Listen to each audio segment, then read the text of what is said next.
নৱপ্ৰজন্মৰ এজন যুৱকৰ ক্ষোভ উজাৰিলে প্ৰধানমন্ত্ৰী নৰেন্দ্ৰ মোদী আৰু উত্তৰ প্ৰদেশৰ মুখ্যমন্ত্ৰীৰ ওপৰত। যদি হাথৰছ কাণ্ডৰ যুৱতীগৰাকীক ন্যায় দিব নোৱাৰে এই হাৰু পিন্ধক আপুনি। चूड़ियां पहन के बैठ जाइए और आपको कहीं से सूट सलवार और साड़ी मिल जाए तो वो सूट सलवार साड़ी पहन के हाथों में ये चूड़ियां पहनकर घर के अंदर छुप कर बैठ जाइए। মুখ্যমন্ত্ৰীক প্ৰশ্ন, যদি ন্যায় নাপায় যুৱতীগৰাকীয়ে তেতিয়া হাৰু আৰু মেখেলা চাদৰ পিন্ধক আপোনালোকে।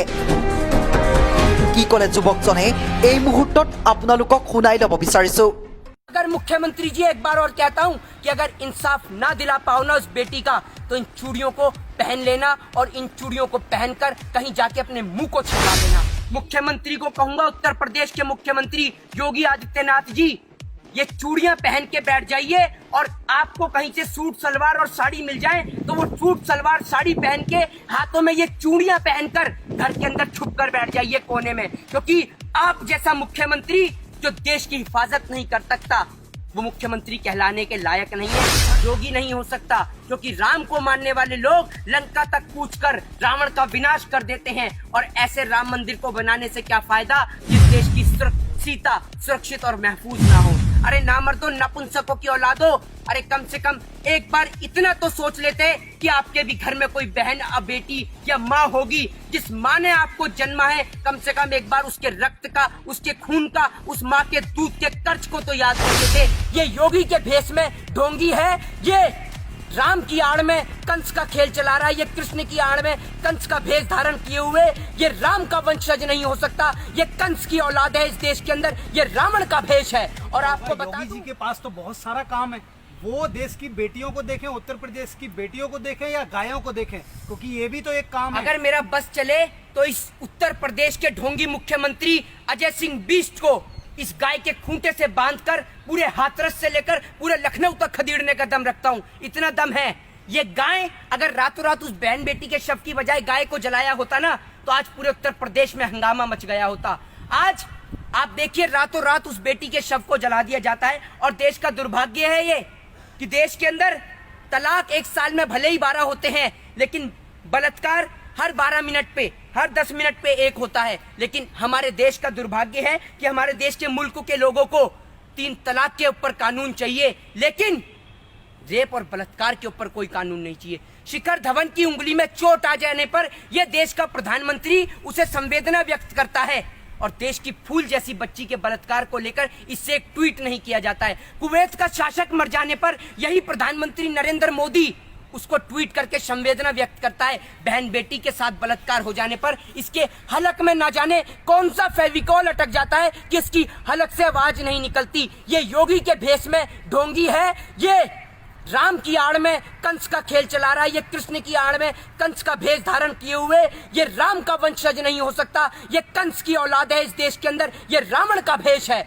और आपको बता दूं कि रावण तो वो था जिसने पराई स्त्री को हाथ नहीं लगाया था, लेकिन ये कंस का अवतार है। अरे बहन बेटी की हिफाजत के खातिर तो राजा महाराजाओं के समय में भी 7 समुंदर लांग दिए जाते थे और इन जैसे पापियों का, दुष्टों का विनाश कर दिया जाता था। और आज 21वीं सदी के अंदर भी इस जैसा मुख्यमंत्री इस देश के नाम पे धब्बा है। अगर मुख्यमंत्री जी एक बार और कहता हूं कि अगर इंसाफ ना दिला पाओ ना उस बेटी का तो इन चूड़ियों को पहन लेना और इन चूड़ियों को पहनकर कहीं जाके अपने मुंह को छिपा लेना, यही आपके लिए सबसे बेहतर और सबसे अच्छा उपाय होगा देश की जनता से बचने का। क्योंकि अब जनता से छिपने का और उनसे मुंह छिपाने का आपके लिए कोई रास्ता नहीं बचा। फिर से बेटी बर्बाद ना होती कोई बात, उन्हें कोई ऐसी याद होती कोई, वो समझते फिर से औलादों के दर्द, वो समझते फिर से औलादों के दर्द को, काश उनके भी घर कोई औलाद होती। अब कहना चाहूंगा कि अपनी फूल जैसी बच्चियों की हिफाजत खुद कीजिए, क्योंकि जो सरकार चलाने वाले हैं वो खुद बेऔलाद हैं। आज शायद मैं अपनी भाषा का, अपनी मर्यादा का थोड़ा सा पालन ना कर पाऊं, आज शायद भाषा की वाणी को भी मैं क्रॉस कर जाऊं, तो उसका कारण यह है कि देश के अंदर इतनी बड़ी घटना घट गई है। अरे नामर्दो, हिजड़ो, नपुंसकों की औलादो, कम से कम अब तो थोड़ी सी शर्म कर लो। और सबसे बड़ा नापुंसक वो नहीं होता जो एक बच्चे को जन्म ना दे सके, सबसे बड़ा नापुंसक आज देश के अंदर वो है जो इतनी बड़ी घटना हो जाने के बाद भी इसके अंदर जाति और धर्म को ढूंढ रहा है, अभी भी इसके अंदर हिंदू और मुस्लिम के एंगल को तराश रहा है। अरे नामर्दो, नपुंसकों की औलादो, अरे कम से कम एक बार इतना तो सोच लेते कि आपके भी घर में कोई बहन या बेटी या माँ होगी, जिस माँ ने आपको जन्मा है, कम से कम एक बार उसके रक्त का, उसके खून का, उस माँ के दूध के कर्ज को तो याद कर लेते, जो आपने दूसरी बहन के साथ में, बेटी के साथ में इतना बड़ा कांड, इतना बड़ा जुर्म कर दिया। अरे वो बेटी तड़प रही थी, रो रही थी, उसकी आंखों से वो चीख निकल रही थी, उसकी जीभ तक आपने काट दी, जीभ उसकी कटी और गूंगी पूरी देश की सरकार हो गई, बहरा देश का मुख्यमंत्री हो गया। नहीं मान सकता कि ये जो मुख्यमंत्री उत्तर प्रदेश में बैठा है ये योगी है, नहीं मान सकता ये भगवान श्री राम की विचारधारा का व्यक्ति है, क्योंकि और ना जाने किसने एक कैंडल मार्च की शुरुआत कर दी, नहीं तो बहन बेटियों के सम्मान में तो लंका फूंक दी जाती थी। नहीं कह सकता कि ये योगी उत्तर प्रदेश का मुख्यमंत्री है, ये योगी है। योगी नहीं हो सकता, क्योंकि राम को मानने वाले लोग लंका तक कूच कर रावण का विनाश कर देते हैं, और ऐसे राम मंदिर को बनाने से क्या फायदा जिस देश की सीता सुरक्षित और महफूज ना हो। आज सीता के ऊपर जो कांड हो रहे हैं, सरेआम बहन बेटियों के साथ बलात्कार हो रहे हैं, और मुख्यमंत्री 25 लाख रुपए में कीमत लगा रहा है?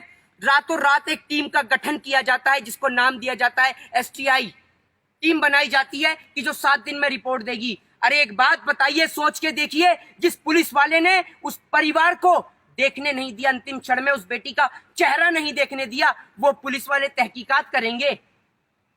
एक बात बताइए, एक देश का राष्ट्रपति मर जाता है या एक देश का शासक बन जाता है तो देश का प्रधानमंत्री तुरंत ट्वीट डालता है उस बेटी को लेकर, उस बेटी की संवेदना को लेकर।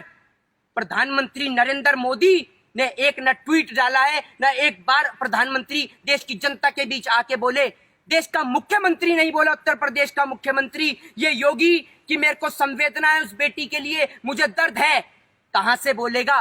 क्योंकि इनके घर में, खुद के घर में इनके बेटियां नहीं है, ये खुद बेऔलाद हैं। सरकार चलाने वाले ये बेऔलाद हैं। और आज मुख्यमंत्री को कहूंगा, उत्तर प्रदेश के मुख्यमंत्री योगी आदित्यनाथ जी, ये चूड़ियां पहन के बैठ जाइए, और आपको कहीं से सूट सलवार और साड़ी मिल जाए तो वो सूट सलवार साड़ी पहन के हाथों में ये चूड़ियां पहनकर घर के अंदर छुप कर बैठ जाइए कोने में, क्योंकि आप जैसा मुख्यमंत्री जो देश की हिफाजत नहीं कर सकता वो मुख्यमंत्री कहलाने के लायक नहीं है। और आप जैसे लोग कभी श्री राम के वंशज नहीं हो सकते, क्योंकि श्री राम वो थे जिन्होंने प्रजा के खातिर अपनी गर्भवती पत्नी को त्याग दिया था। आप तो इतने निकम्मे नाकारा हो कि 25 लाख रुपए कीमत लगा रहे हो उस बेटी के दर्द की। आप जैसे लोग धब्बा हो, आप जैसे लोगों पे थूकता हूं मैं, और अर्नब गोस्वामी जैसे दलाल लोगों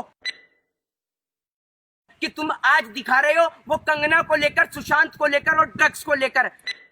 तो इतनी तो शर्म कर लो, उस बेटी की माँ तड़प रही है सड़क पर, एक बार आकर तो पूछ लो कि माँ तेरे साथ क्या घटना हुई है, तेरी बेटी के साथ क्या हुआ। कम से कम इंसाफ के लिए आवाज तो उठा लो, वरना ऐसे चैनलों को बंद करके बैठ जा। अगर हम जैसे लोगों का बस चलता है ना, तो ऐसे बलात्कार करने वाले लोगों को बीच चौराहे पे गोली मार दी जाती। आज एक बात बताइए, आज कहना चाहता हूं बाबा साहब भीमराव अंबेडकर से भी, कि काश आपने देश के संविधान के अंदर एक ऐसा प्रावधान बनाया होता कि बलात्कार करने वाले आरोपियों के लिए ना कोई कोर्ट होता, ना कोई जज होता, ना कोई पुलिस होती, ना कोई CBI होती, ना कोई ED होती। सिर्फ एक ही सजा होती, वो होती बीच चौराहे पे गर्दन सर से अलग कर दी जाए, धड़ से अलग कर दिया जाए सर को। ये सजा होनी चाहिए थी। आज एक घटना के बाद दूसरी घटना, दूसरी घटना के बाद तीसरी घटना।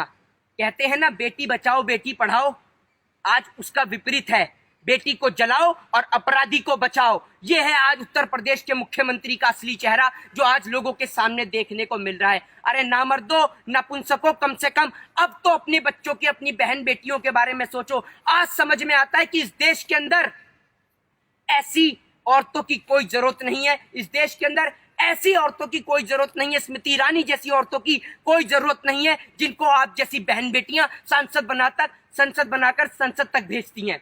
ये औरतें सांसद बनने के लायक नहीं है कि एक महिला होकर एक बेटी के दर्द के लिए आवाज नहीं उठा रही। अगर आज स्मृति ईरानी जी, अगर आपके अंदर इतनी सी भी इंसानियत बाकी है तो आज बैठो संसद के बाहर धरने पर, निकलो अपने घर और मकानों से और इन बेशरम बेहया इन बलात्कारियों को फांसी की सजा की मांग करो। पुलिस वाला सीधे मुंह बात नहीं करता। अरे आप हिंदू धर्म की बात करते हैं, हिंदू धर्म में कभी भी रात के वक्त किसी का अंतिम संस्कार नहीं होता और ये रातों को अंतिम संस्कार कर देते हैं। अरे दलालो भड़वो, कम से कम थोड़ी तो इंसानियत अगर तुम्हारे अंदर बाकी है, और अगर अभी भी तुम्हारे दिल के अंदर इतनी सी भी इंसानियत अगर बाकी है, तो उस बेटी बहन के लिए आवाज उठाओ। क्या उत्तर प्रदेश का यही मुख्यमंत्री योगी आदित्यनाथ जब भी यही कहता, अगर ये बलात्कार किसी नेता की बेटी के साथ होता, तो क्या मुख्यमंत्री ये कहता कि मैं 25 लाख दूंगा? अरे 25 लाख देश की जनता आपको देगी। आप उन बलात्कारियों को फांसी दे के दिखाओ, अगर माँ का दूध पिया है तो। 25 क्या 50 लाख देगी देश की जनता आपको। आप फांसी तो देकर दिखाओ उनको। है आप में दम फांसी देने का? है आपके कानून में दम? अगर आपके कानून में इतना दम होता ना, आपके अंदर फांसी देने का इतना दम होता, तो आज आपका कुलदीप सिंह सेंगर, चिन्मयानंद, नित्यानंद जैसे बलात्कारी आज जेल के अंदर बैठ के जेल की रोटियां नहीं खा रहे होते, बल्कि फांसी के तख्ते पे झूल गए होते।